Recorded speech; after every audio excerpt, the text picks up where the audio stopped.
So colleagues, friends, we can start right away.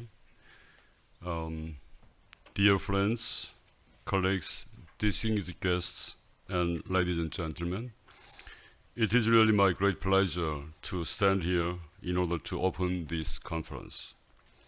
This conference is the final international conference of the SPEAC project team, composed of 5 universities and 1 think tank from Europe and Asia, namely Marie Curie Skłodowska University of Poland, Uppsala University of Sweden, Ruhr University of Bochum, Germany, Nanyang Technology University of Singapore, and Korea University, as well as Korea Institute for International Economic Policy of Korea.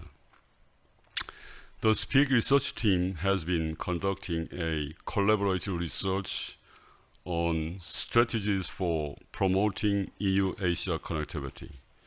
The name SPEAC comes from this research theme, so strategies for promoting EU-Asia connectivity.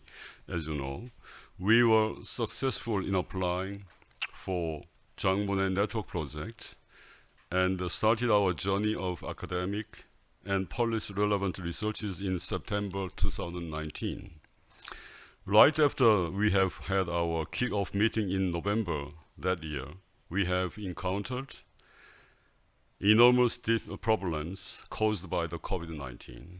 All our planned activities, having workshops in alternating places of consortium members, had to be transformed into online ones. We have had so far 6 Zoom meetings with irregular intervals.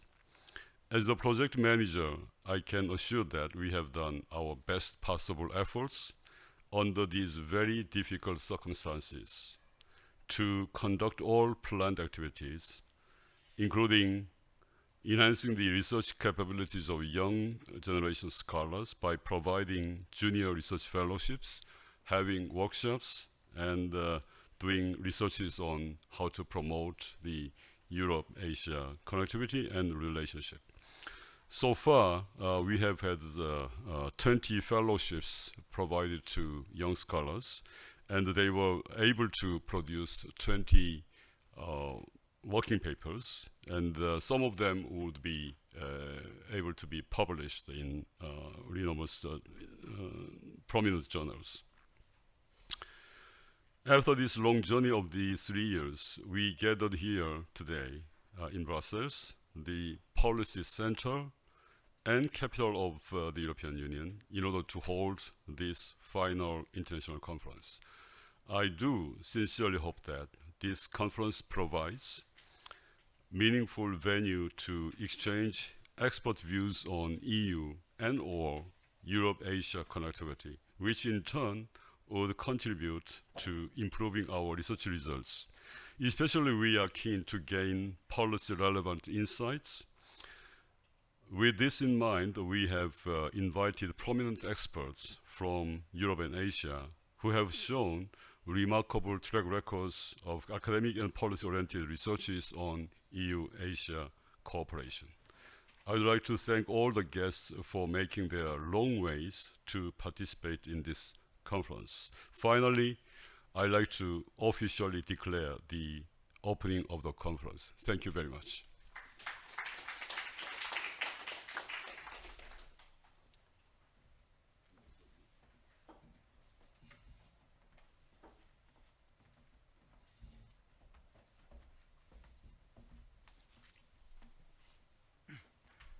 Good morning, everybody.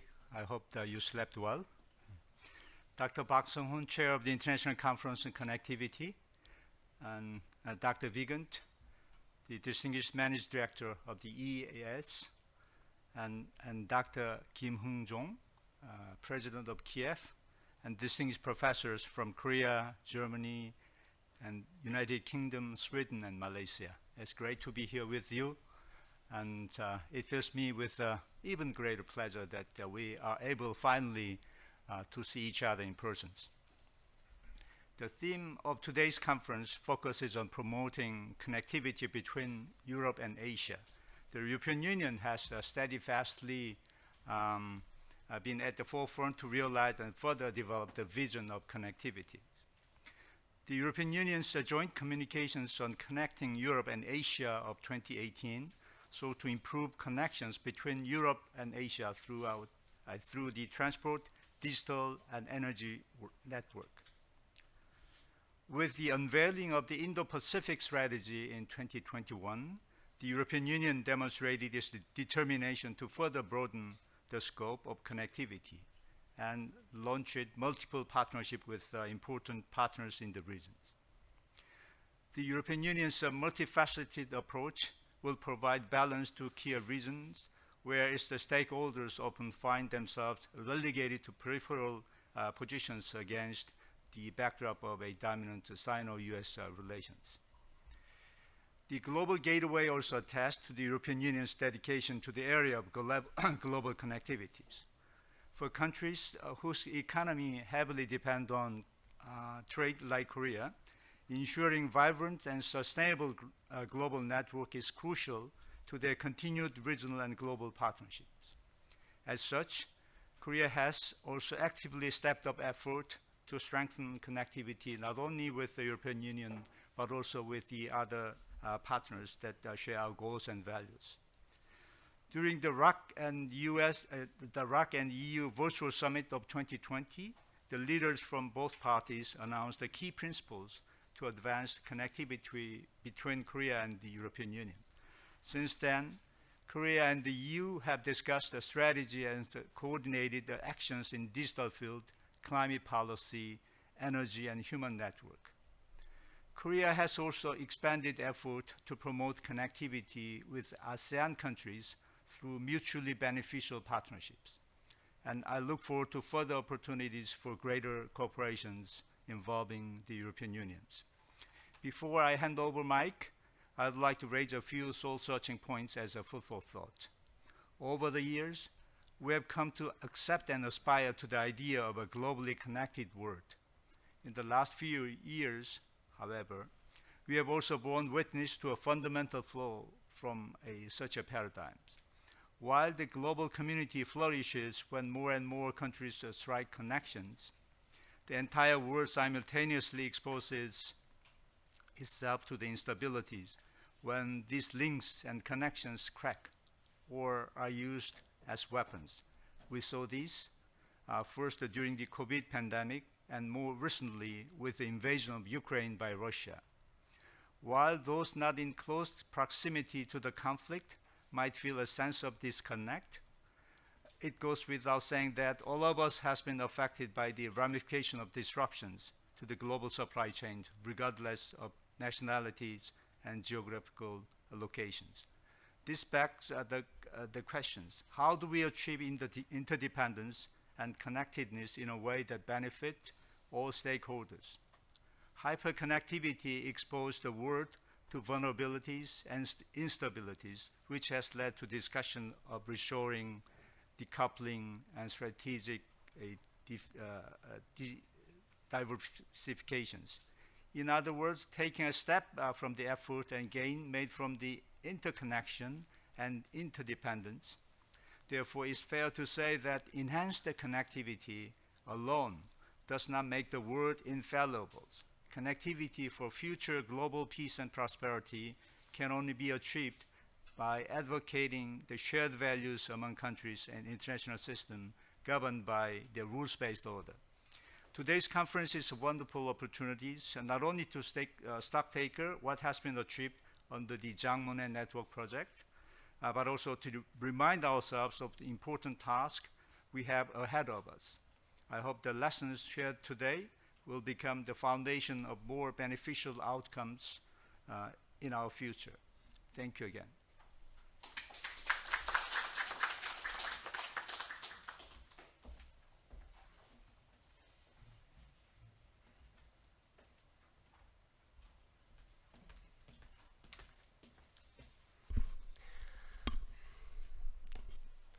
Professor Park Sung-hoon, leader of SPEAC, and Ambassador Yoon Sung-gu, Korean Ambassador to the EU and Belgium, and Dr. Vigant, Managing Director of EEAS, and fellows of the partner institutions, and ladies and gentlemen. Good morning. I'm very delighted that all of you could join us today in person, and thank you for having me here. We have gathered today to discuss Asia-Europe connectivity and to facilitate international cooperation between the two regions. However, the reality is rather unfavorable to this topic. The world economy is, as you see, in great turmoil. What we are actually experiencing are confrontations and fragmentations in global affairs, followed by disruptions in many unforeseen areas. First, we are seeing confrontation caused by pandemic. The COVID-19 pandemic has caused unprecedented casualties all over the world, followed by a higher level of containment and social distancing, an economic plunge. We observed developed and developing countries at odds with each other to secure vaccine supply.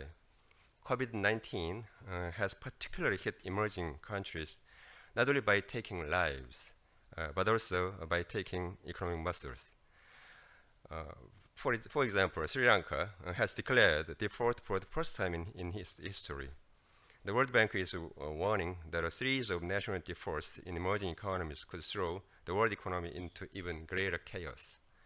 Second, we are confronted with a more conventional threat, that is war, between the two countries, Russia and Ukraine.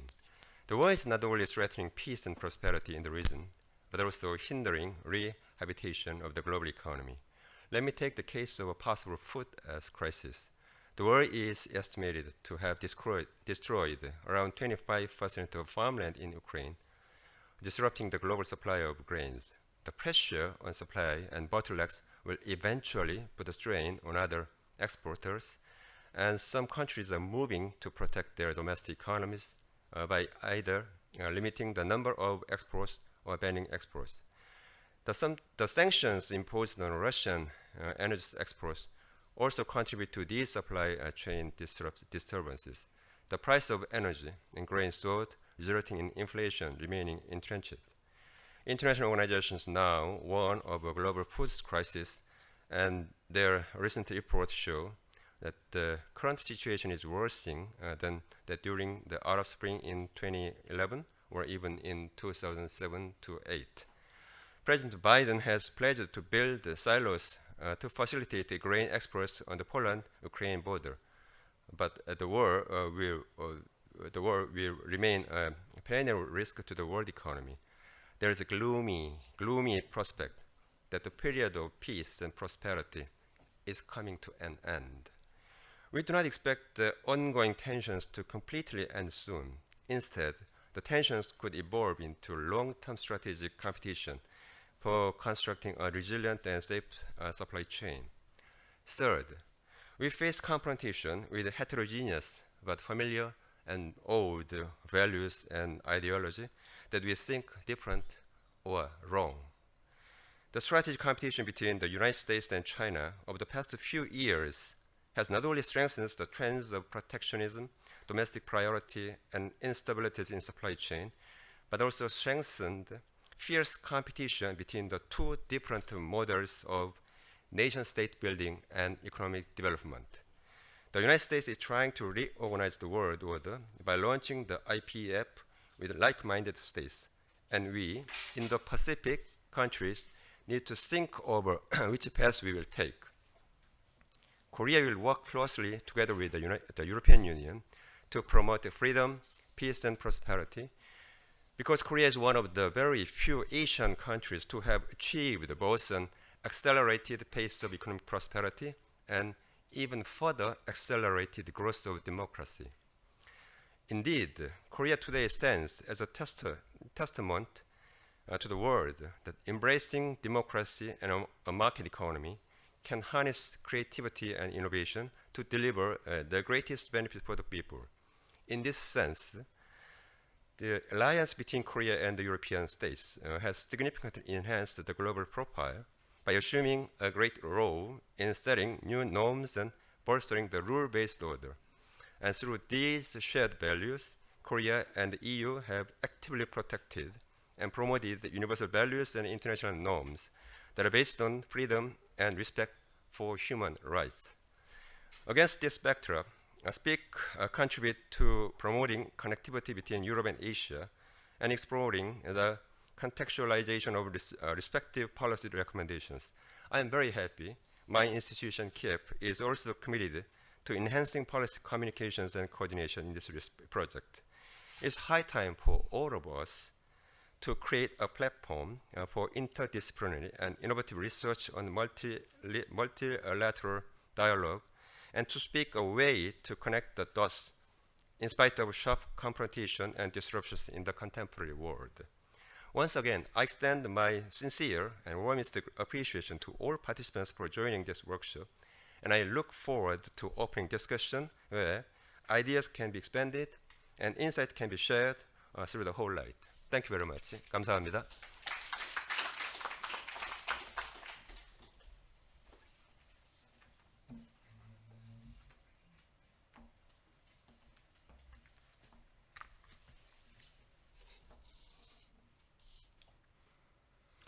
So good morning to all of you. We are delighted to see that this important program finally manages to come together with all the brains and all the bodies at the same place.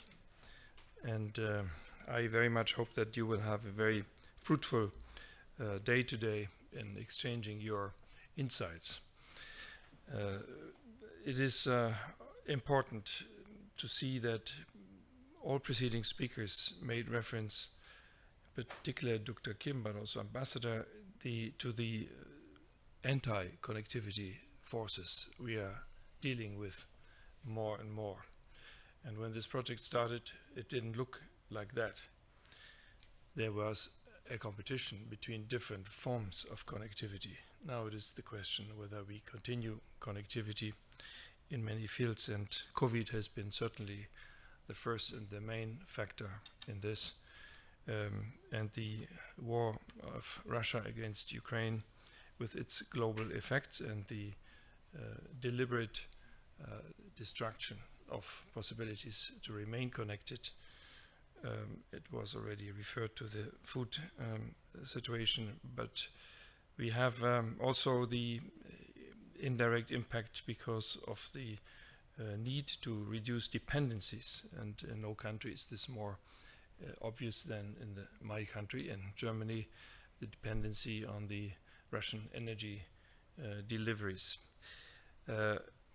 All of these elements together lead to a new discussion, which is the deglobalization discussion, as the World Economic Forum used that term, which is very opposite to where we started a few years ago on connectivity, where it was about the best ways to ensure connectivity and to pay tribute to the fact that we have such a globalized economy and society.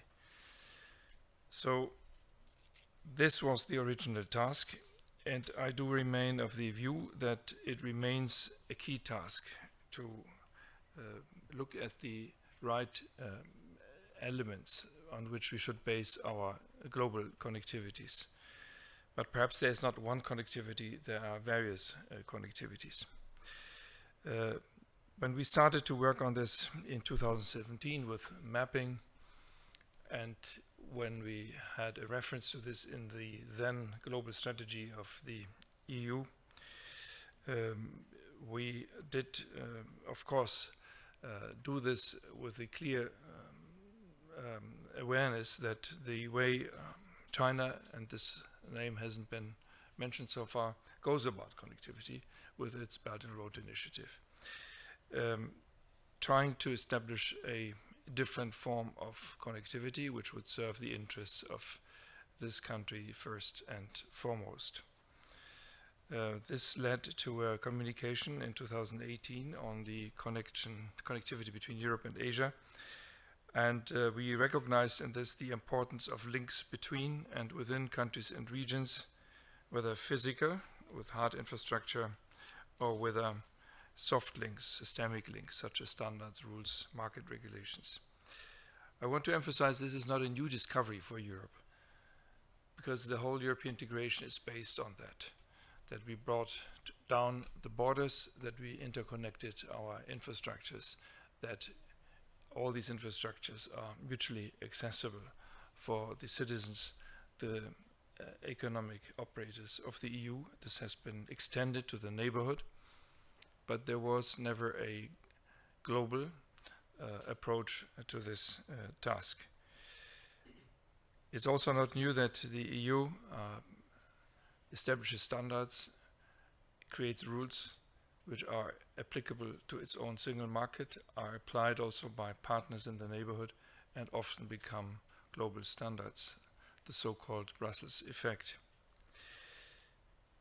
The attention on this topic has sprung from the realization that global connectivity can be used to create unwanted dependencies, weaken the EU and its partners, especially the most vulnerable of them, and put under pressure the rules-based international order, which is based on market, which is based on opportunities for all. Connectivity was and remains easily weaponized, as demonstrated by the supply chain interruptions during the COVID crisis, by the ongoing food crisis caused by the interruptions of trade by Russia, using it as a tool in its war on Ukraine, but also every day by the cyber attacks, disrupting public services and commercial operations, something which I'm sure the Republic of Korea is very much subject to. And it's little talked about, but we have sanctions against 3 countries in place because of cyber attacks. It's the People's Republic of China, it's the Russian Federation, and it is DPRK. We did, at the time, work in the EU-Asia connectivity strategy, in particular on the definition of what is sustainable connectivity, as opposed to unsustainable connectivity. Connectivity which fulfills the environmental and social requirements, connectivity which is economically feasible, but also financially feasible. And we have, at the time, in 2018, managed to get this fast reflected at an Asia-Europe summit meeting here in Brussels in October 2018. And then later on, during the Japan G20 summit, the quality infrastructure principles were agreed to, which also China agreed, both of these principle definitions. A little bit against its own will, but it was little one could object to with the definition of connectivity found.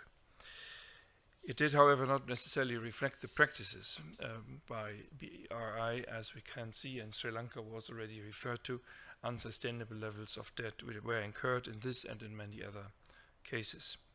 So this EU-Asia connectivity strategy signaled a turning point, but it was linked to one region, and it still lacked key components to become a reality. So it needed to be complemented at 2 levels, first the political and second on the implementation. I'm pleased to say that last year we have made important steps. First, politically and strategically, the EU strategy for cooperation in the Indo-Pacific was launched, first with Council conclusions in April, second with a communication of the High Representative and the Commission. The EU has made a clear choice in terms of values and principles, fostering the rules-based international order not as something which could be reinterpreted or misinterpreted, as it is often done, as was just done at the Shangri-La dialogue in Singapore again. Rules-based international order means for China and some others synonym for American imposed international order. Now, rules-based international order for us is clear. It means the same rules for everyone, big and small. And it means also that it is based on international law and with the UN Charter at its core. It means an open and fair environment for trade and investment, which tackles also climate change. And it means sustainable connectivity within the region and between the Indo-Pacific and the EU in this case. We aim to maintain the Indo-Pacific as an open, secure, and inclusive space, strengthening rule of law.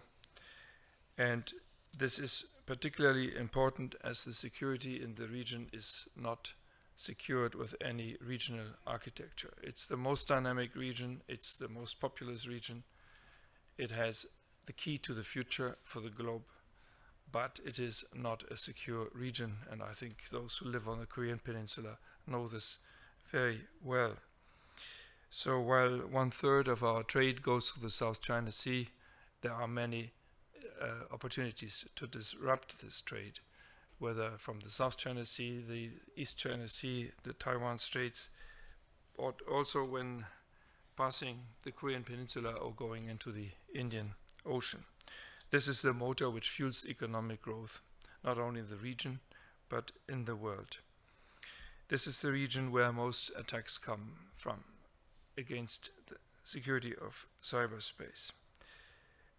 We need a values-driven approach. We need to have cooperation beyond geopolitical divides, beyond great power rivalries. That is perhaps a distinct European contribution to the debate. We are not interested in blocks. We are not interested in decoupling. We want to ensure that we can work with reliable partners, and ASEAN is certainly here in a central position. I would like to inform you that we will have a first ever EU-ASEAN summit in December of this year here in Brussels, where of course connectivity will also be central. That is one of the frameworks from a political point of view, the Indo-Pacific strategy. And I would like to say to you that while we have a number of trans-European initiatives with concrete implementation steps on connectivity, but also on digital and greening of economies, we are now working on the identification of investment projects. And I will come back to this in a moment.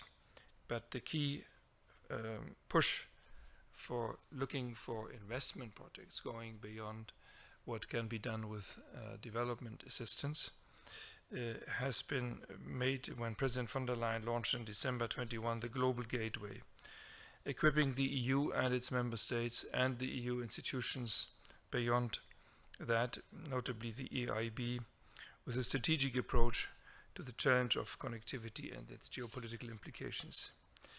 While the Indo-Pacific has given depth to the EU-Asia relations beyond our specific relations with China, with Korea, with Japan, with ASEAN, by looking at the vast space which connects us, the Global Gateway has brought the recognition that our connections are front and center in maintaining a multilateral global governance system, values-based, sustainable for all.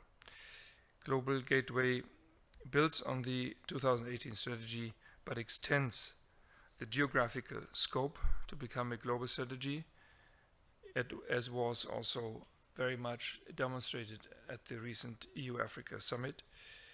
It does specifically reach out to the private sector because it's companies which have to do first and foremost the investments. It reaches out specifically to the financial sector. This cannot go without loans. And it reaches out to also much more intensive cooperation with international partners sharing the same values-based approach. Global Gateway was, in other words, born from the recognition that our 2018 connectivity strategy cannot reach its full potential if it remains contained to the geographic space between Asia and Europe only. We have started our discussion towards partnerships in detail, built on earlier understandings with Japan of 2018 and with India more recently. It is important that we do improve the framework of international multilateral agreements to reflect the needs for connectivity based on high quality and sustainability, such as in the Paris Agreements, ILO or biodiversity conventions. We realize there is scope for work in areas such as the European neighborhood, Africa, beyond Asia, also Latin America. The Global Gateway mobilizes the whole spectrum of EU relations and actors. That means each and every one of our member states, their development agencies, their banks. The Global Gateway is clearly positioned as the EU's contribution to the ongoing G7 and G20 work on quality infrastructure, and allows us to cooperate much closer, not only with partners in Asia, but also with the US, Australia, Canada, and UK. In terms of implementation, both strategies, the Indo-Pacific and the Global Gateway, have brought to life the means for concrete and meaningful actions for EU-Asia connectivity. One of the examples for this is that we are working on clear roadmaps to have digital partnerships in a space where we cannot advance with multilateral agreements. We want to create the right standards. We start with Japan and Korea and Singapore. There will be also very concrete examples for concrete investment projects. I don't say what I'm now going to say will happen, but just to give you an example, there is a feasibility study underway for significant renovation and extension of the port of Kiribati in the Pacific Ocean. There is a study underway on digital connectivity, whether underwater or through satellite connections between ASEAN and Africa, connecting with Europe in secure digital connection and high capacity. There's a study underway whether we would support possible highway extension in sustainable ways to link better Mekong countries, Cambodia, Laos, Cambodia, Laos, and Thailand. There is also consideration given to other forms of ASEAN-related closer cooperation, but what is important is that we also reach out to South Asia, and there the electricity interconnections appear to be the most important to bring the region closer together.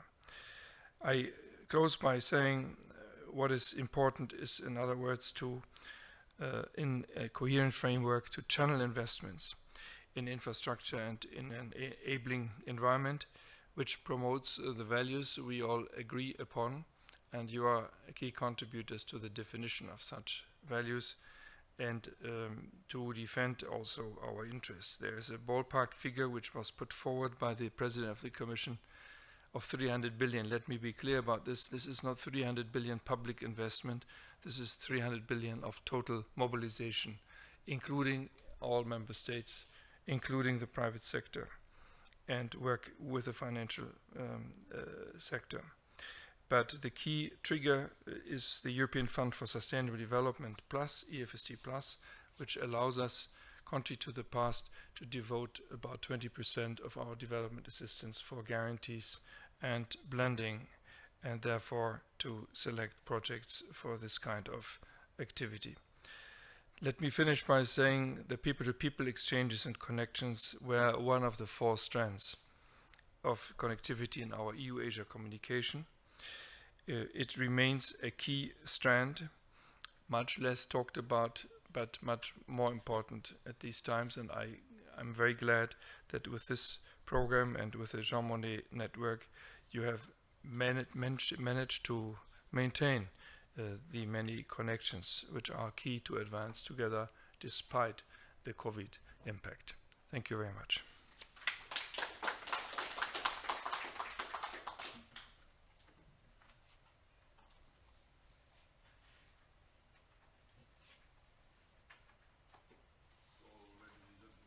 The opening session is finished now. I'd like to hand over the microphone and table to session 1, Julie Gilson, and presenters and discussants. Thank you.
Thank you, everybody. I'm going to get this session underway. We're running a little bit late, but we're going to have our full hour.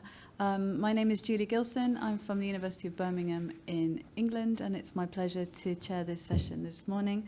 I'd like to introduce briefly our panel.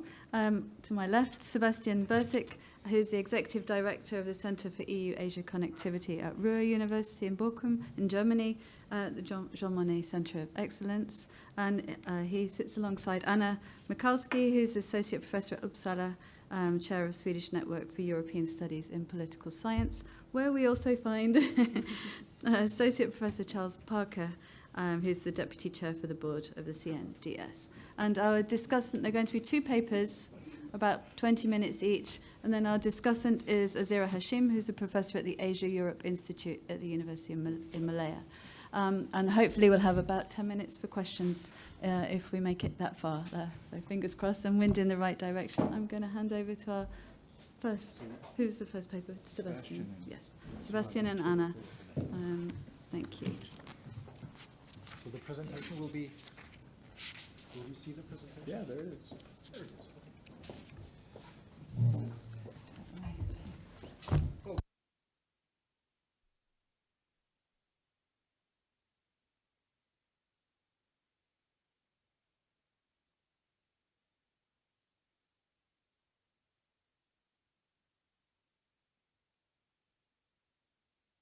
Pressing the button, here we are. So what we will do is we will conceptualize connectivity. We will then talk about connectivity and Europe-Asia affairs. We'll look at the policy aspects, recommendations, and finally conclude.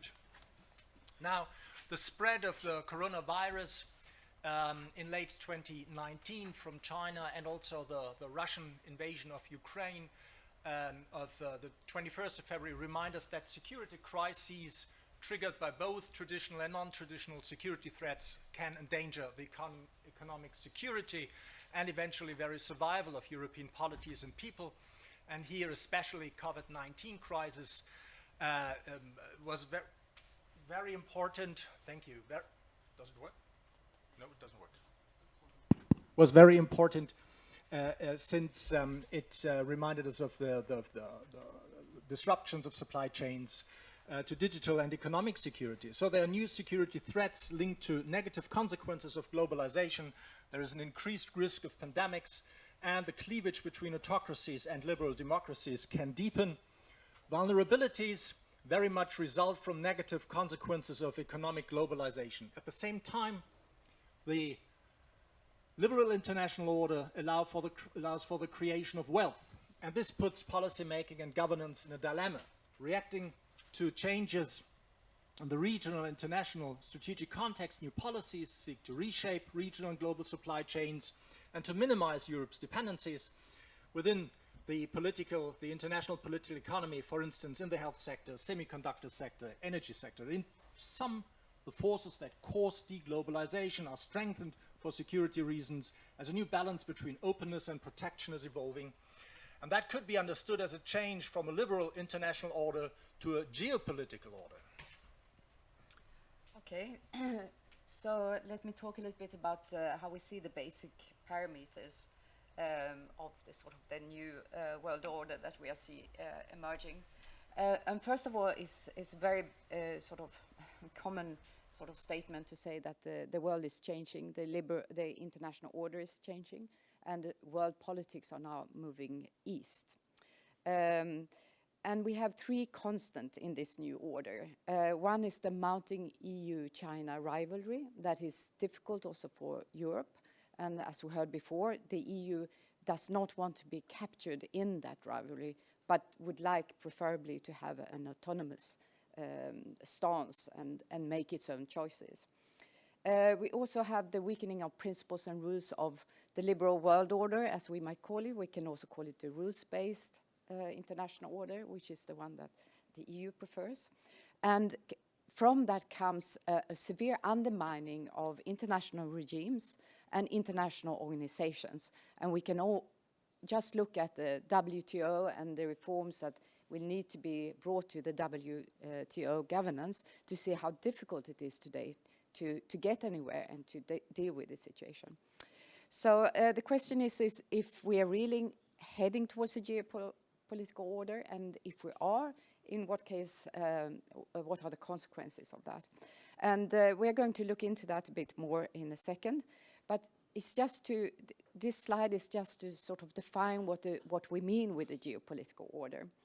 And one is to say that there is much more politics, or there is much more strategic choices being made when it comes to foreign policy. So foreign policy is seen as an instrument for power, not as a goal in itself. There is also a much more emphasis of geographies and space. So that's why we see, for instance, a competition over transport routes, competition for raw material, the mining, and so on. And as I said before, there is a sort of a new way of engaging with partners by statecraft rather than governance and multilateralism. So what we see is an enhanced competition for advanced technology, value chain and access to transport routes, and we saw how they were sort of disturbed during the COVID pandemic and the problems we had all over the world because of that. But we have, in particular, I think is very important, we have competition over rules and standards, and we see that everywhere, from human rights on the soft side to standards about production and transport and so on more on the harder side, if we see it that way. We can see that not least in the way the EU tries to push for sustainability, but in order to get sustainability, we need to have common rules. And we also see that states, because they go into statecraft mode, they look more for the gains that they can achieve rather than achieving gains from multilateral cooperation for everyone.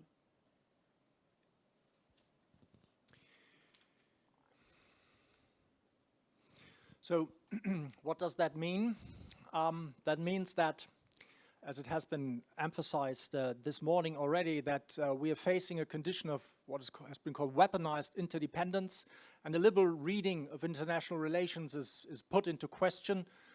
And the changing strategic environment and the resulting re-emergence of the security paradigm as the prism through which to evaluate the utility of policymaking increases the danger of a new Cold War and hot wars. And this has major implications for the conceptualization of connectivity and the way how connectivity between the EU and Asia is to be developed further. In a social environment, connectivity can be understood as the most basic form of institutionalized interaction between two or more actors. And the more intense and complex connectivity is, the higher the need for a regulatory framework. And the framework may be market and or state-driven. And the EU has treated connectivity mainly as an instrument to contribute to economic growth and jobs and global competitiveness and trade and people, goods and services to move across and between Europe and Asia according to the connectivity strategy, as well as to channel spending on global infrastructure with regard in the case of the Global Gateway initiative. Now, the European rationale for developing connectivity with Asia has been mainly market-driven, following the needs of the economy. A rather technical and functional understanding of connectivity dominates, as is the case in the European Indo-Pacific strategy of September 21, where connectivity is only one out of 7 priority areas.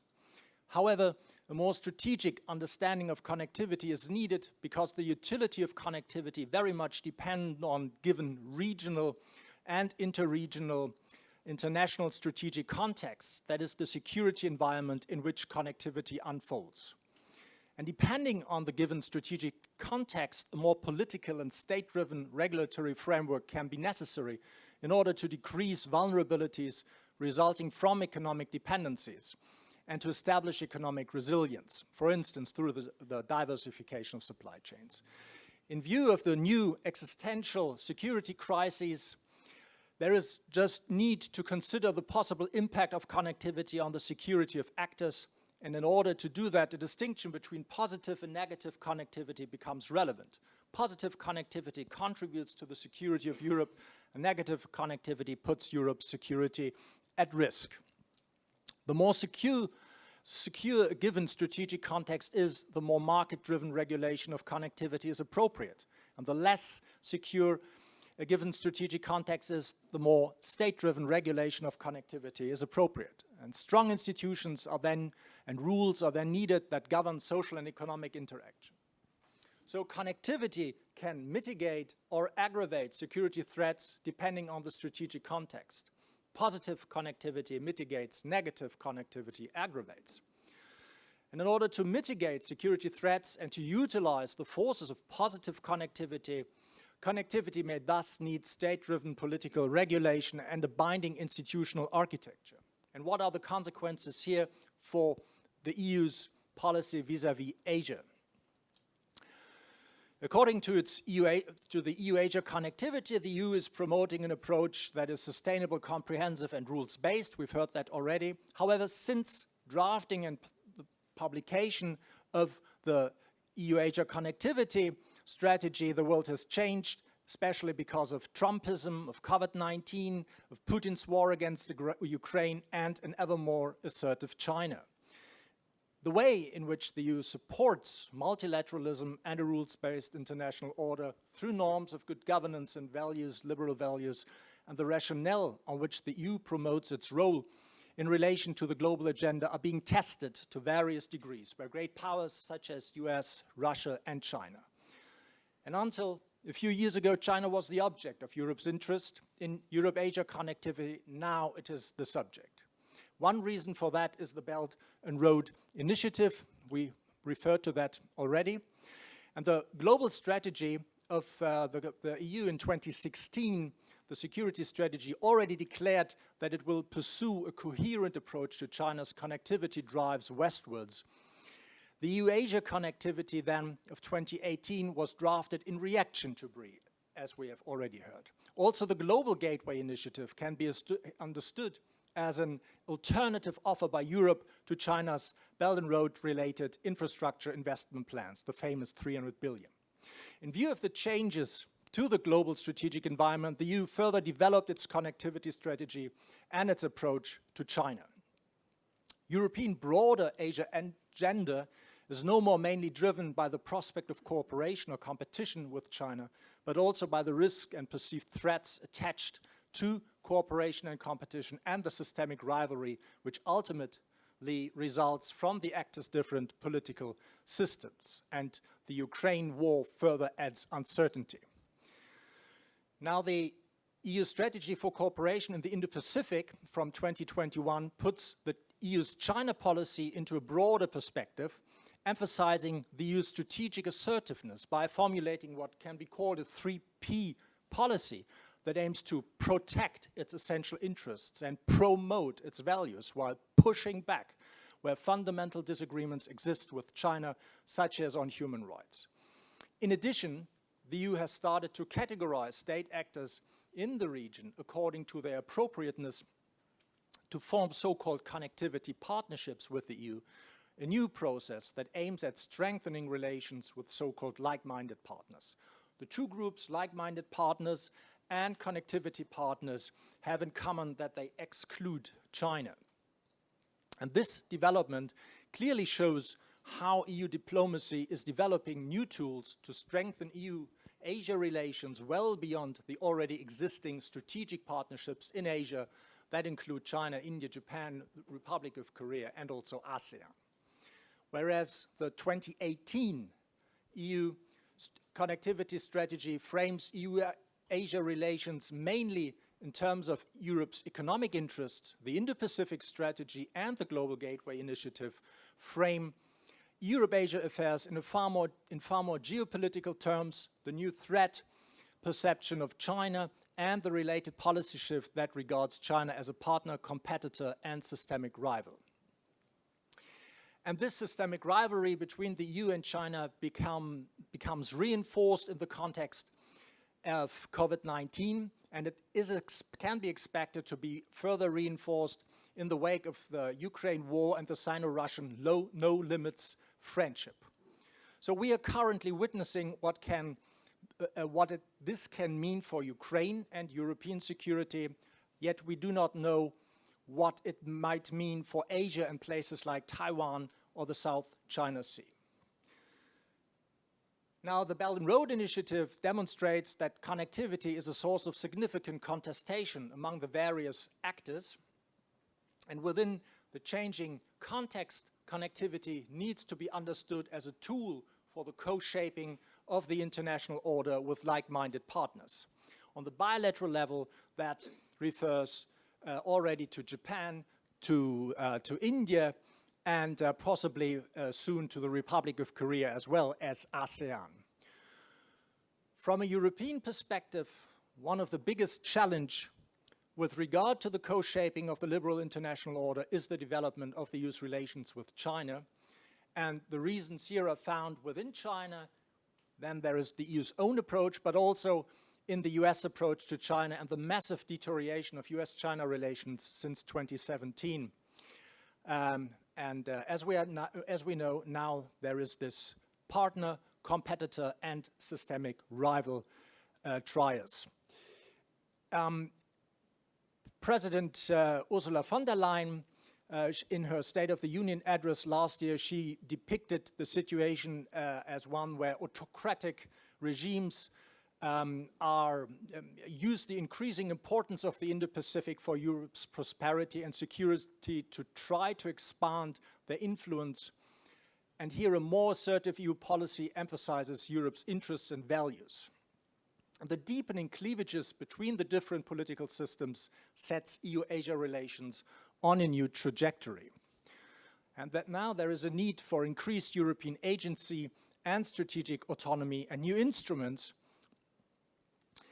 The launch of the Global Gateway Initiative and the EU Indo-Pacific strategy need to be understood in terms of a newly found assertiveness of the EU in view of China's regional and global strategic ambitions within a post-pandemic environment.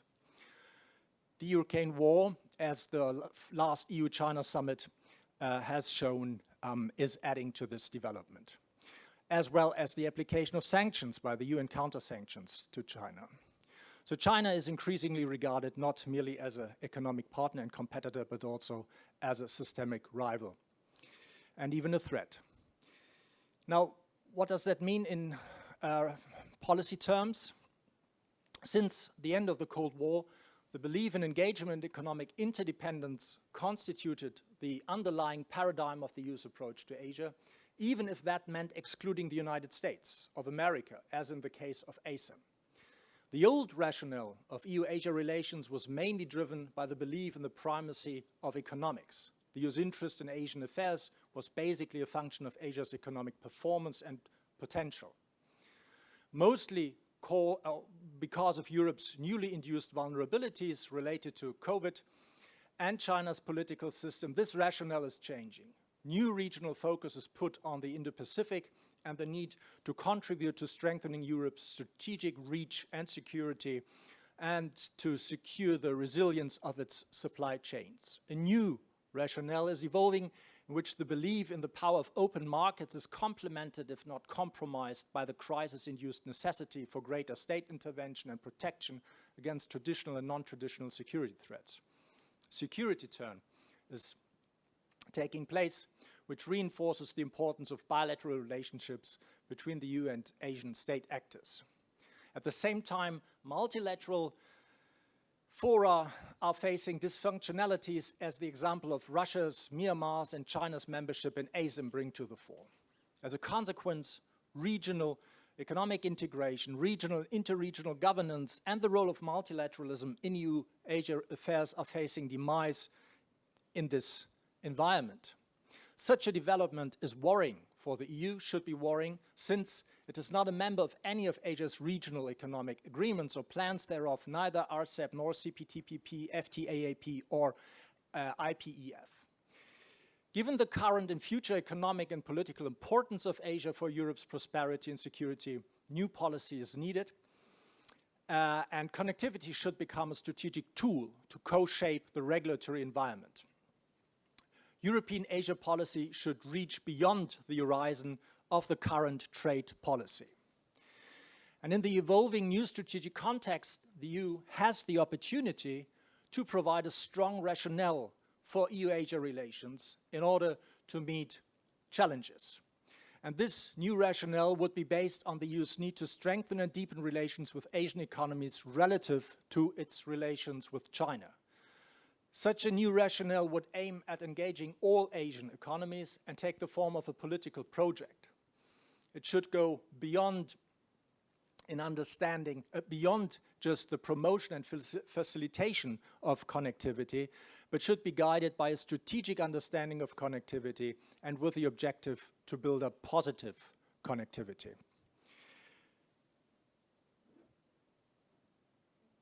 This is it's out? Is that on purpose? I mean, no, there's no more. Yeah, okay. So then, let me finish. And here we are already at the conclusions. That is one thing. But what I was, could we go back? Is that possible? Yeah. Okay, grand, thank you. So what the EU should do is to focus on economic institution building and initiate a process with the objective to establish what can be called an Asia-EU economic consensus, eventually leading to the successful ratification of an EU-Asia free trade agreement. And the utility and costs of the AEEC should not be measured merely by the logic of markets, but also by its contribution to Europe's security and geopolitical interests. It's an investment into Europe's security. And it would therefore follow up on the global gateway with its focus on security. Existing bilateral and multilateral frameworks like ASEM should be utilized for this new objective as much as possible, but the Russian Federation's participation indicates ASEM's limited utility, at least for the time being. Now, a political project in the form of the Asia-EU economic consensus would, amongst others, aim at facilitating the formation of a new EU-Asia multilateral connectivity regime focused on trade and investments and the objective to establish a future EU-Asia free trade agreement, aim at utilizing and multilateralizing connectivity partnerships, multilateralizing existing bilateral free trade agreements, enforcing ongoing negotiations in the areas of trade with like-minded countries, providing new momentum for ASEAN and the EU to move towards a region-to-region FTA, providing economic incentives to all economies interested, and also allow for coordination between the EU policies with the United States and the Biden administration's new Indo-Pacific economic framework for prosperity, which has been related to this morning already. Okay, time is running out, but I will conclude with this slide. It's just to ask the question if the EU is, with all this becoming a strategic global actor. And I think in some ways you can answer that question with a yes, at least more than it used to be, because it's seeking presence in Asia in a way that it didn't do before. And also it's demonstratively ready to compete with systemic rivals such as China. It's also for the first time announcing strategic interests.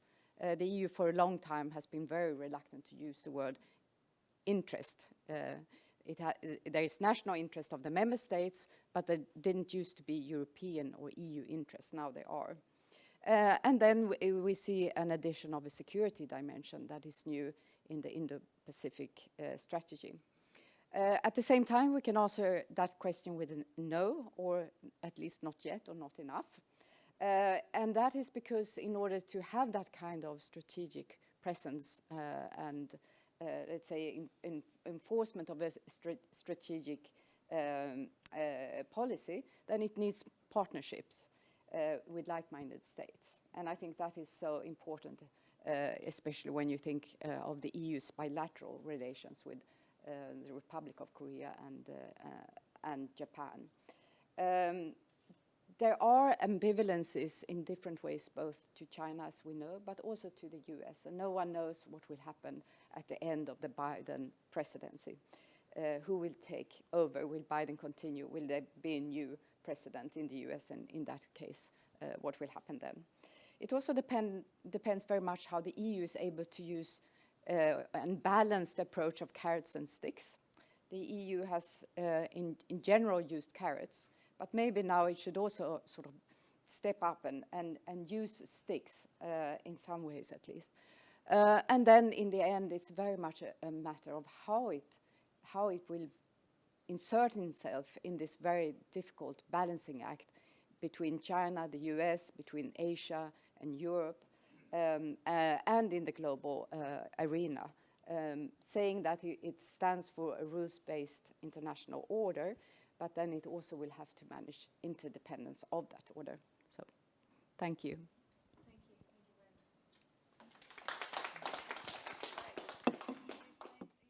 I'm staying there. I'm changing partner.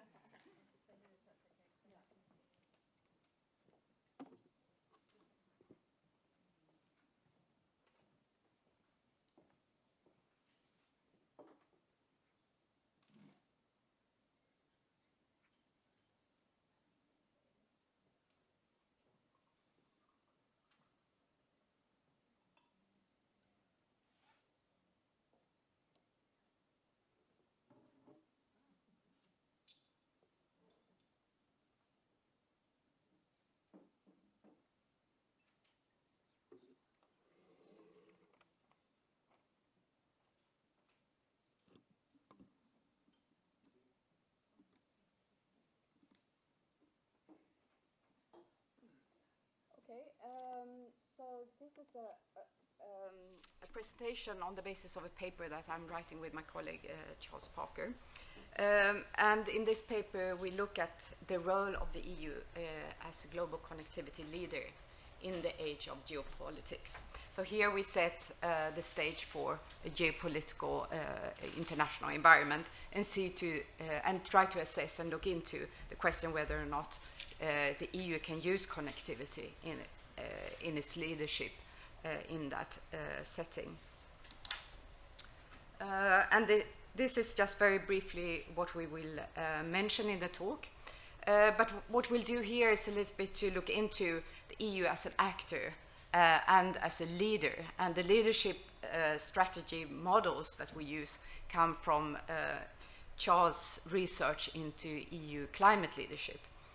But we try then to sort of transfer them into a broader and more political framework.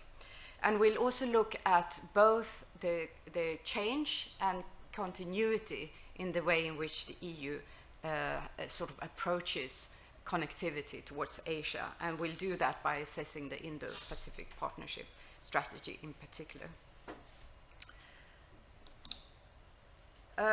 As we've heard, we are now in a very different, I think all speakers up until now sort of underline the fact that we are in a very different international mode than before. We are now operating in a geopolitical environment. The problem or the sort of the issue we have today is that we don't know exactly how that will pan out. For the EU here, of course, China is still a very important and challenging sort of, I wouldn't say partner any longer, but its relationship to China is very important. It needs to balance that partnership. It has now announced that China is a systemic competitor or rival to the EU, which is a very sort of, I think, a very substantial statement, and that will sort of permeate and be introduced in the policies that the EU draw up. Then we have the reliability of the US, which is questioned, and the EU cannot, or from the experiences of the Trump administration, cannot fully sort of rely on benign US administration, and it will have to seek a more strategic independence because of that. And basically, then we have the war in Ukraine, which of course is sort of changing the whole way in which the EU and Europe is organized. Ukraine has now become, or next week will become an official, or this week even, an official candidate to EU membership. And although the membership process will take a long time, it's a very important symbolic, let's say, action that the EU has taken to include Ukraine, but also Moldova and Georgia as official candidates. That will redraw the whole sort of strategic and security architecture in Europe. And what we see from the sort of the fallout in the European sense of the war in Ukraine is that there is much more cooperation between NATO and Europe, and in particular the European NATO members and their actions, which they take either through NATO or through the EU, depending on which of the organization is the most appropriate. This used to be a no-go area, but today there is much more flexibility in pursuing the sort of the, let's say, the options of what these two frameworks can bring.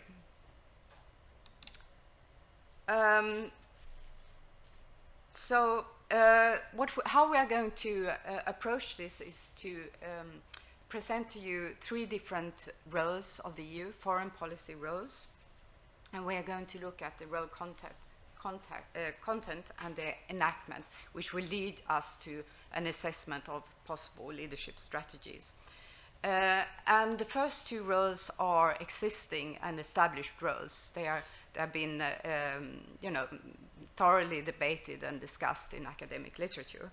And the first one, which might be the most sort of well-known one, is the EU as a normative power.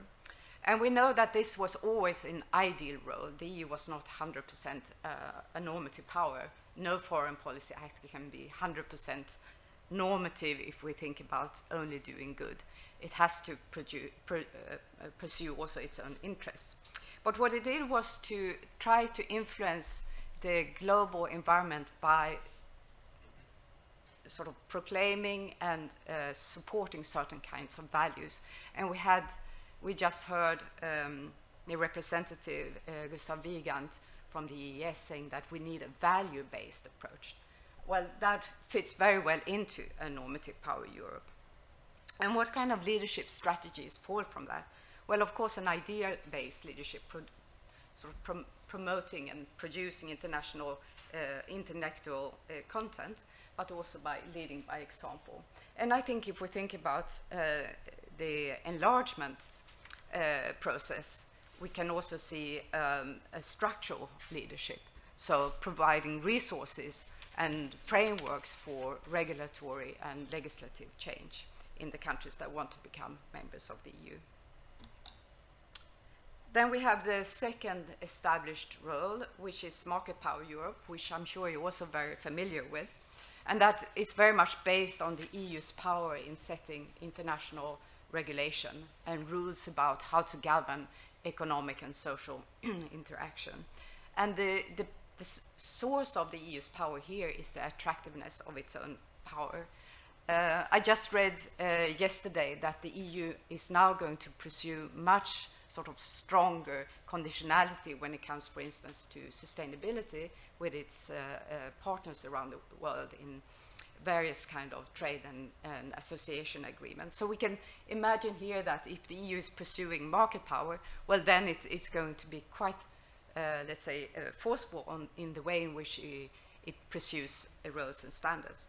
The problem is, of course, that the EU was never alone doing this. It has been quite successful when it comes, for instance, to digital connectivity and so on, but there has always been other kinds of spheres of regulatory power, mostly then, of course, China and the US. And what kind of leadership strategies do we see here? Well, of course, there is, when it comes to milieu shaping, we have rules and principles of the rule-based international order, and here we see a sort of a instrumental and structural leadership. But when it comes to norm diffusion, the EU has also been strong in producing different kinds of idea-based leadership. Then we come to the new foreign policy role of the EU, which we call the Security Power Europe, and this one is far from being established. We derive this role from reading the Indo-Pacific strategy and sort of thinking about what that would really entail for the EU. Here we see some of the citations or quotes from that strategy and the way in which the EU now is trying out to see whether or not a security-based role could be possible. This is far from established yet. The EU will never be a military security power in Asia, for instance, but it will try to line up, maybe ally itself to US, Australia, Japanese, and so on, other security partnerships. And definitely it will try to look after the security of its own maritime routes. So here we see a much more structural leadership, especially with third parties, and also instrumental leadership.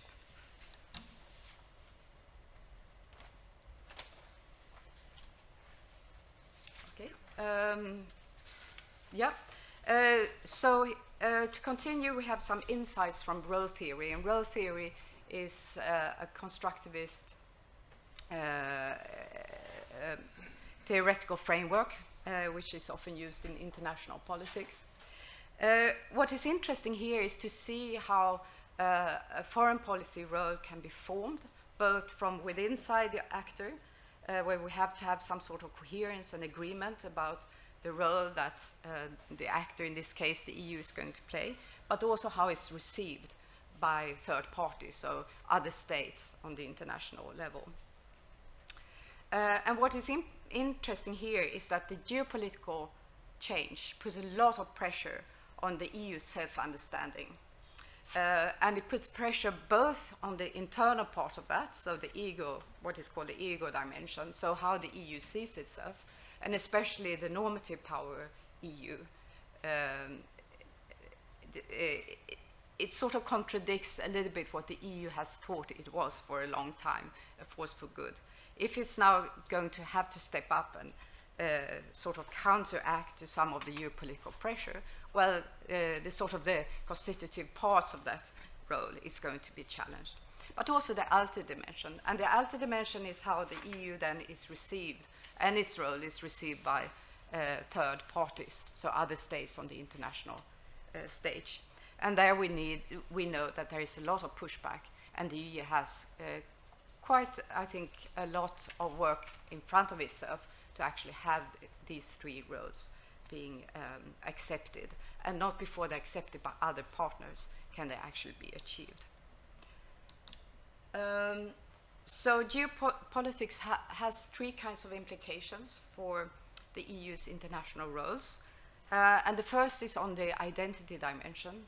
As I said before, a normative power Europe has problems to stand up in a geopolitical international system. It comes without saying that a normative power that sort of tries to promote values and international rules that include everyone through multilateralism and a kind of liberal view of the world has problems to stand up. But also in milieu shaping. And milieu shaping is how the EU is able to act on the international scene in different arenas to shape the rules and the standards and also the modes of cooperation in those formats and these arenas. It has been called the EU's ability to shape what is considered normal in international politics. And here we see that we have instead rivalry and competition. And then, of course, on the sort of in the dimension of social order or hierarchy, how the EU is going to insert itself, for instance, when it comes to the US-China rivalry and the problems that the EU has already to find a way to both stand outside that rivalry, but also understand how the implications of that rivalry will play out on its own interest and policies.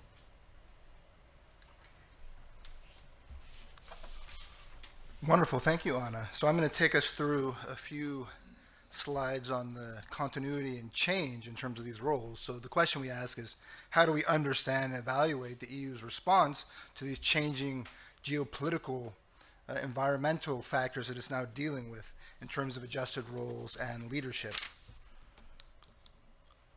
So we can see there's kind of been an evolution in how these are expressed. So I mean, role conceptions, you are about, one way, portraying how you want to be perceived to others in the world. And we see this through a series of strategic documents. You can actually go back all the way to this 2016 global strategy, which expressed this goal of leading in the construction of a rule-based multilateral system.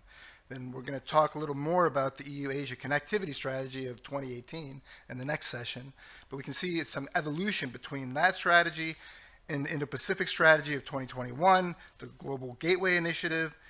We also see a lot of coherence and overlap, and especially the emphasis on the security role in the EU Strategic Compass of March 2022, and this Repower EU of May 2022, which is a big response to the invasion of Ukraine by Russia and the realization of the energy dependence the EU found itself in vis-a-vis Russia, and this idea of promoting energy security and once again transitioning away from a fossil fuel dependency to a more green energy security.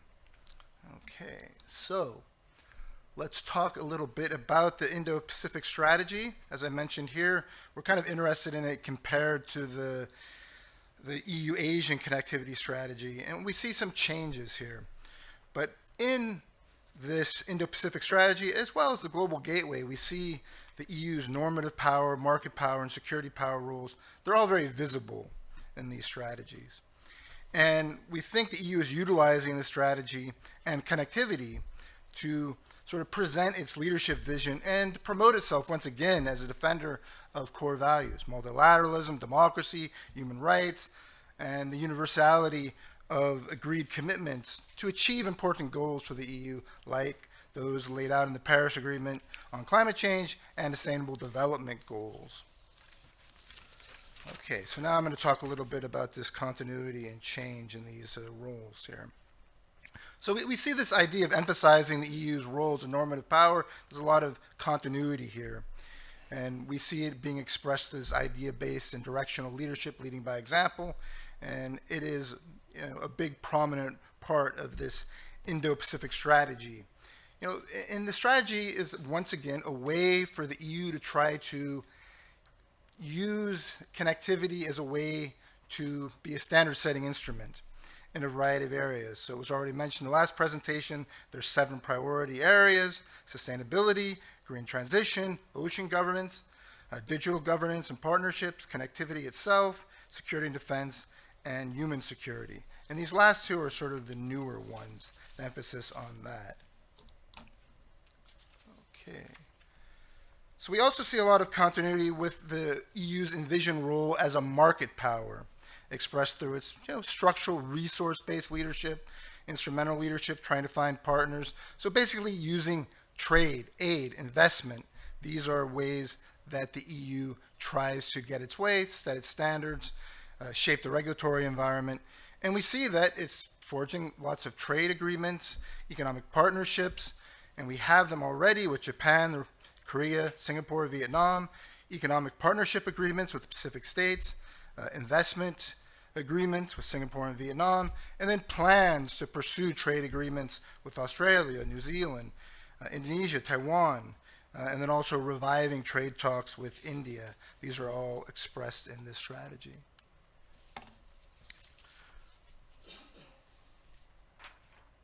So another area of continuity is this idea of instrumental leadership, trying to find partnerships. And we see this, as I mentioned before, in the trade realm, and trying to conclude partnership and cooperation agreements with Malaysia and Thailand, and then starting a number of negotiations for these partnership and cooperation agreements with a number of other countries. So that's also prominent in this strategy. So what do we see as change?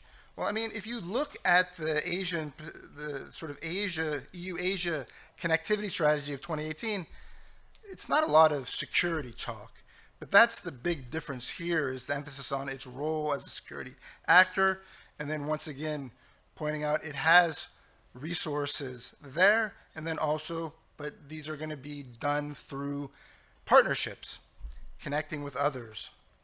And the idea is to secure, defend, and protect a number of important things. So the EU, it emphasizes in the strategy its worldwide civilian and military missions, the increase in its naval presence, its efforts in maritime security, capacity building, and then a lot of joint naval activities with countries like Japan, Pakistan, and India, the importance of protecting trade routes, major waterways that are of vital importance for the EU, the importance of the freedom of navigation, the importance of combating piracy, and the idea that EU naval diplomacy is something that's a goal. Reinforcing this is a big goal of this strategy. And we see this as compatible with a lot of the language and goals that are expressed in this EU strategic compass of being a stronger, more capable security provider in what the EU terms as a more hostile security environment, which you've heard discussed in the presentations in the first session, and then also in Sebastian Anna's presentation. So what do we see about role enactment and leadership? So trying to bring this into reality. Well, there's this idea that they need to better fuse the power aspects, the resource-based leadership, to a self-identity as a promoter and defender of a rule-based order. And for this to work, they have to be credible. So your role enactment, it has to jibe with the role expectations that others have and the acceptance of that role that others have. So you need to have a lot of internal cohesion. The EU, of course, is 27 member states, then also to be cohesive externally with the other strategies the EU is promoting in the world.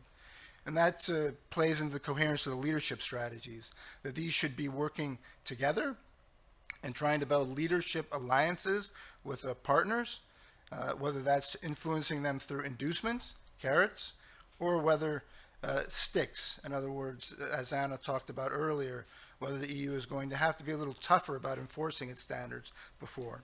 So, and of course, building partnerships and alliances with significant actors, this idea of distributed leadership, Japan, Korea, Singapore, Vietnam, Australia, New Zealand, and then we'll see about the India goals, but those are mentioned, improving relations with them as well.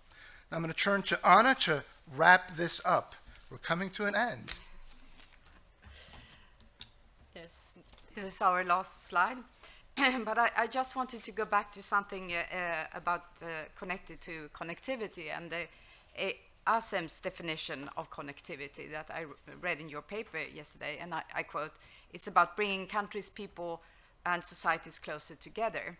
And to me, that sounds awfully a lot like Karl Deutsch's old concept of security community. And the security community was achieved in Europe after the Second World War, but under very specific conditions. So if this is going to be sort of a basis of the understanding of what connectivity can do in a geopolitical world, then we'll have to see where we can actually have that kind of a deep, let's say, deep connection between states and people. It's not easy. It has to be worked at. And it sort of requires a lot of different connections, both people, companies, states, and so on. So, of course, this can only involve, as I see, like-minded countries. And I think that is very clear from the thinking of the EU in the Indo-Pacific strategy and the Gateway, the Global Gateway initiative. And that means, of course, that there cannot be 100% sort of openness in the international system, but we don't have that. So if that is a value, it's already been passed. Now it's more a matter of creating that kind of deep, let's say, cooperation and understanding with like-minded partners, and I think there is a very important aspect for East Asia, Japan, and the Republic of Korea. So in general, we just end here with 3 rhetorical questions. So is there a place of liberal interdependence in a geopolitical world at all? Theoretically speaking, no, because they are each other's opposites. But what kind of practical implications that does have? And what will happen to international organizations? And I'm particularly worried about the WTO, which is not functioning for the moment, and where the member states of the WTO are for the moment not able to agree on necessary reforms, but also the WHO, and also, for instance, the UN Security Council, which obviously is it's beset by rife by now. And for the EU, well, now it's trying to add on an international role to itself as a security power as well. But will that actually be accepted by others, and to what extent can the EU be coherent in that sort of trialogue of three different roles that it's set itself? So on that note, I will finish. Thank you.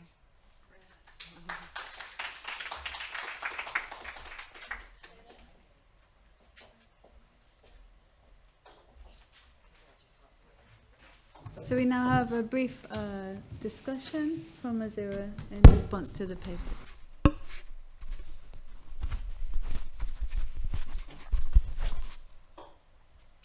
Yeah, as a linguist, I tend to ponder over words or terms, and I try to analyze words in terms like connectivity, rules-based order, and ASEAN centrality, for example.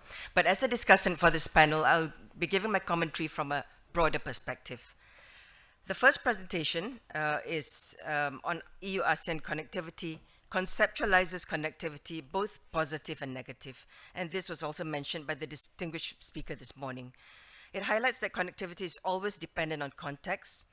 And the presenters talk about challenges faced since the launch of the EU-Asia connectivity strategy, with major changes in the security context, for example, the advent of COVID-19, the tragic Ukraine war, and an increasingly aggressive China. So these new threats in the changing strategic environment need a reconceptualizing of connectivity and EU-Asia relations. Therefore, EU is therefore required to re-evaluate its connectivity strategy in the framework of EU-Asia relations. Some global strategies were mentioned. 2016, the EU came up with a global strategy to pursue a coherent approach to China's connectivity drive westwards. And then in 2018, the EU-Asia connectivity strategy, EU promoting an approach to connectivity that's sustainable, comprehensive, and rules-based. It was mentioned that connectivity is seen as a modern tool for countries to promote their respective influences in international relations and diplomacy. And the more connectivity resources an actor collects, the more power he gains to influence other actors directly or indirectly. And just to mention a few examples, which may have been mentioned earlier as well, the role of social media as a means of communication over which ideas get accepted by people, conspiracy theories, for example, the issue of vaccination against COVID-19. In Malaysia and Southeast Asia, for example, you've got people given choices as to which vaccines they want, and quite a number will say that they want the China vaccine and not the other vaccines, yeah? And this is all actually to do with social media spread and dissemination, and the competing narratives as well about the Ukraine war, the claimed justifications over Russia's aggression in Ukraine, and what about the Asian countries' responses, yeah? So compared to the Western countries, you have attitudes which are more ambivalent. That it is somewhat muted, and although many of them voted in the United Nations to condemn Russia's territorial aggression, only a handful agreed to impose their own sanctions, and several have actually openly opposed the sanctions against the Russian regime. So therefore, the internet battle actually that's taking place assists and determines positions taken by the governments in multilateral fora. So that is actually a big challenge that we're facing today. Yeah? In terms of EU-ASEAN engagement on connectivity, there's the EU-ASEAN Joint Ministerial Statement on Connectivity 2020, Sustainable Connectivity. It was elevated to a strategic partnership, and in the light of the changing international context and EU relations, China's increasing assertiveness, EU-ASEAN free trade agreements, and many, many more initiatives that have taken place. The presenters talked about the EU strategy and the China strategy for connectivity. The EU-centered one mostly driven by logic of investing. For example, China proactively connecting the rest of the world via the Belt and Road Initiative, and that is the main connectivity approach of China. European approach might be centered on ethical issues. China's connectivity emphasizes more on the material realm. There are some commonalities and differences subject to debate between Chinese and European approaches to connectivity. The EU would say that this is the EU rules-based order with multilateralism as its key principle and UN as its core. China also claims that its BRI is in line with the purposes and principles of the UN Charter, that they abide by the market rules and international norms, and that they will enhance the role in multilateral cooperation mechanisms. So there are different approaches in security governance and rules, human rights issues, democracy and the rule of law, China's non-interference, EU openness to its partners, only exists if the latter comply with established rules and values. And here I would also like to highlight the debate about rules-based order that's taking place. It was also mentioned by the speaker earlier this morning, the dialogue that took place at the Shangri-La dialogue in Singapore. If you were to ask, actually, there was a project that actually looked at this, the different perspectives on the rules-based order, and there seems to be a widespread support for some form of rule system in the international sphere, but no consensus about which rules matter or about the term the rules-based order itself. And Amitav Acharya actually wrote a piece about this. He said the world needs to rethink the rules of international relations and the institutions needed to support them. But he adds that we need to make the rules more democratic, decentered, transparent, and inclusive.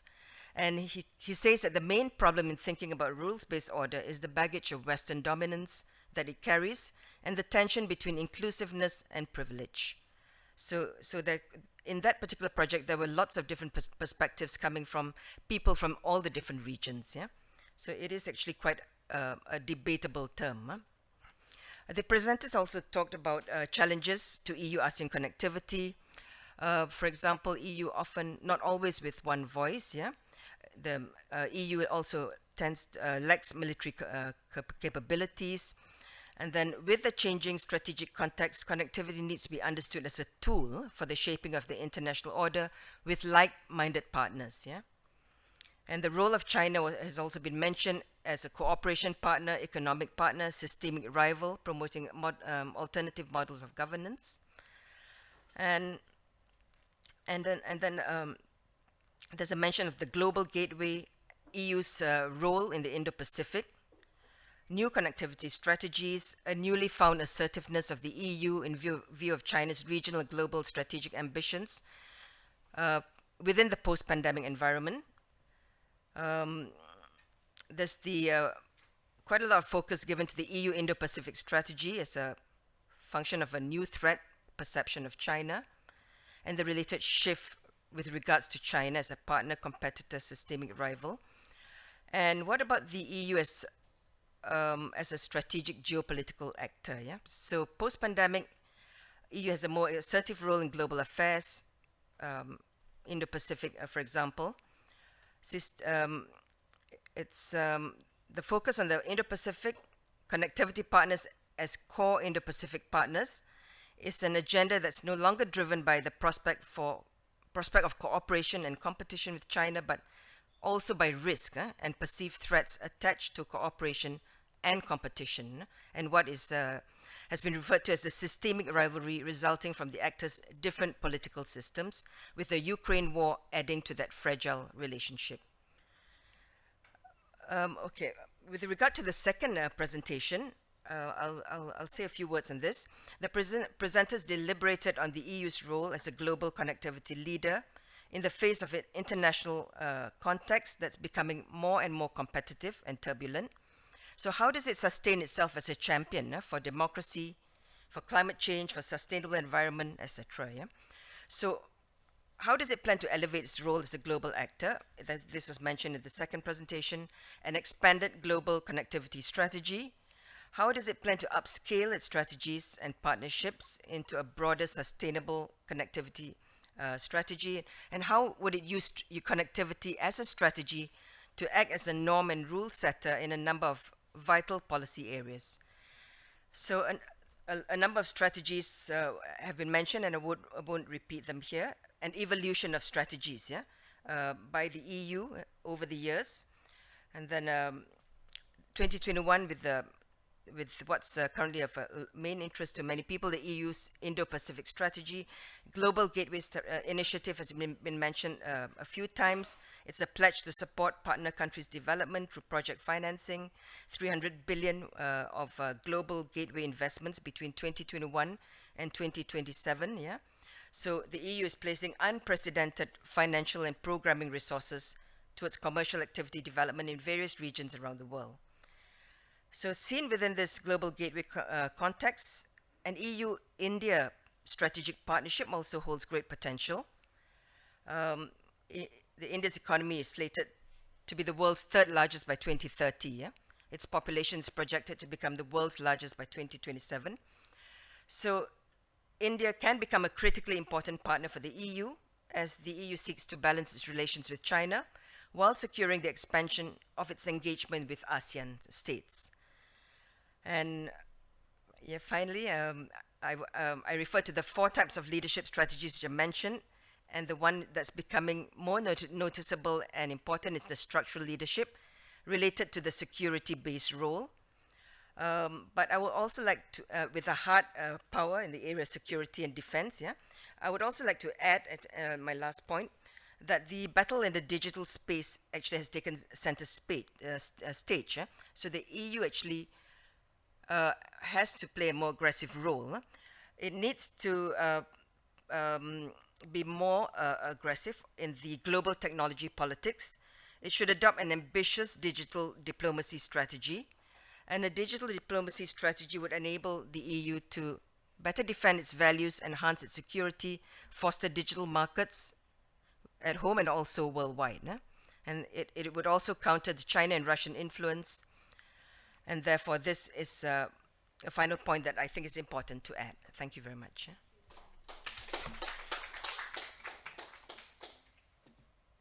So thank you. That was a real wrestling with some of the concepts that you've all got to think about for the rest of the day. Do we want to pick up questions later in the discussion session and go for coffee now, Sung-hoon, or do you want to pick up any questions immediately? And there could be questions or comments, yes. Just a very quick question to Sebastian. When you're talking about the Europe-Asia economic partnership, something like that, so which Asian states, I mean, do you think? Well, there are the like-minded partners. However, the big question is, what about China? Is this exclusive or inclusive? Is this open regionalism, or is it not? Now, it depends on the standards. And principally, if China wants to join, it's free to join, but it has to meet the conditions for that. And it's straightforward. It's inclusive. It should be inclusive. However, it's binding, at least partially binding. I see this as an important difference. Currently, the US is struggling to find, and that was mentioned, is struggling to find positive feedback with regard to its Indo-Pacific economic framework.